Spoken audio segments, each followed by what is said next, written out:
As we all know, life is unpredictable and many things can make our lives go down a spiral. Things like losing your job unexpectedly, family situations, or car accidents are some of the things that can greatly affect a person's life. During these times, people find themselves needing more help than usual, and that is okay. This is what I believe that the United States welfare programs are for. As I said, needing more help than usual is nothing to be ashamed of because we have all been there before. But needing honest help and abusing help are obviously two totally different things. Therefore, I believe that monthly drug testing for welfare recipients should be legalized all across the United States. My first point I'll be going over today is what is welfare and what is some of the programs that it offers. According to the Merriam-Webster Dictionary, welfare is the aid in the form of money or necessities for those in need. Some of the many welfare programs that the United States offer is Medicaid, which is medical assistance at low cost, the Housing Choice Voucher Program, which is housing assistance, and the Supplemental Nutrition Assistance Program, aka SNAP, which is your modern day food stamps, which is what I'll be going over mostly today.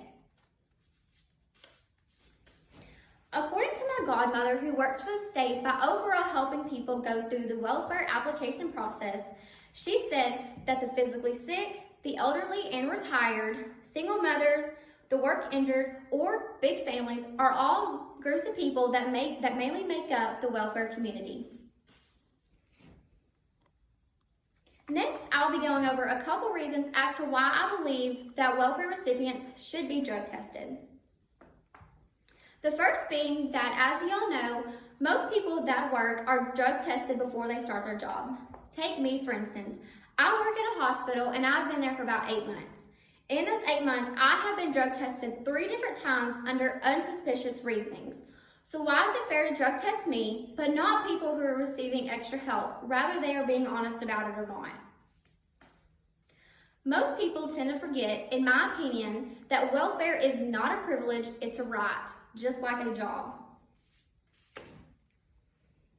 The next thing that I'll be talking about is something called food stamp trafficking. According to the United States Food and Drug Administration, one of the most common forms of food stamp fraud, also known as food stamp trafficking, involves illegal buying or selling of food stamps for drugs, weapons, or other items of value, as well as cash. A personal story that I have regarding what I just said is the fact that my mom knew of a woman who owned a restaurant in Palestine. Each month, this woman would illegally buy a drug abuser's food stamps for $150.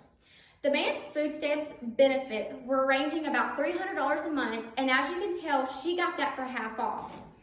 This is what they call something 50 cents on the dollar.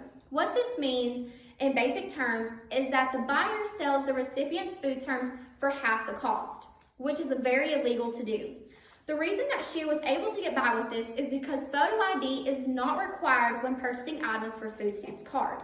And if this man was required to take monthly drug testing, he would most likely not be able to get his benefits, and she would not be able to illegally purchase items with his benefits.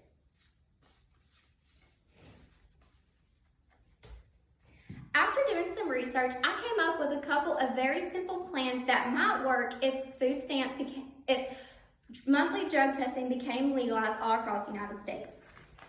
According to Christian Perez Nunez in his article, What is Wrong with Testing Welfare Recipients for Drug Use?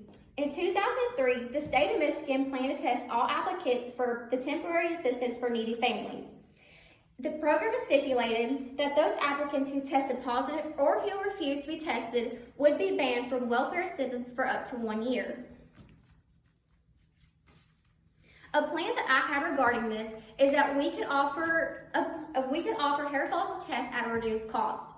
The recipient would have to purchase his or her own hair follicle test, and if it came back negative, meaning a past drug test, he or she would be reimbursed for it, and they could continue receiving their monthly benefits.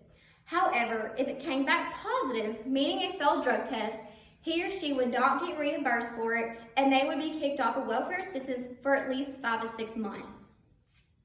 I would also like to see photo ID required when using food stamps, because this could most likely catch a lot of fraud in food stamp trafficking in the making.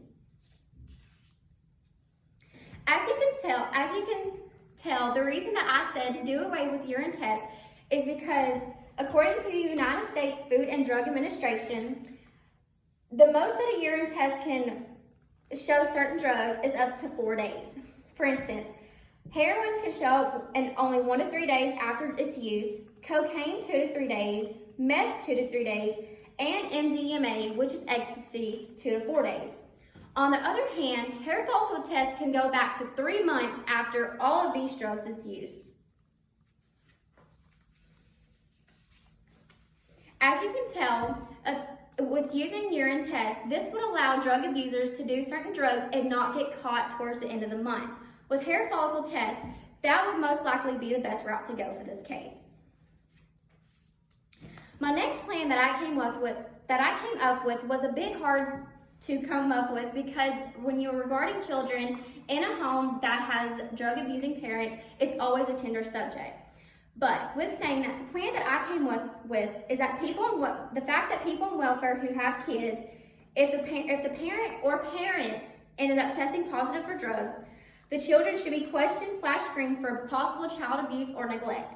If the children or child seem to be okay, their benefits would be cut in half, and the parents would need to be drug tested every couple weeks. Like I said, life is unpredictable, and because of that, people enter hard times. Thankfully, our nation offers programs to help during these hard times. In the future, I would like to see drug tests become legalized to avoid a lot of fraud against the hands that help us. Thank you.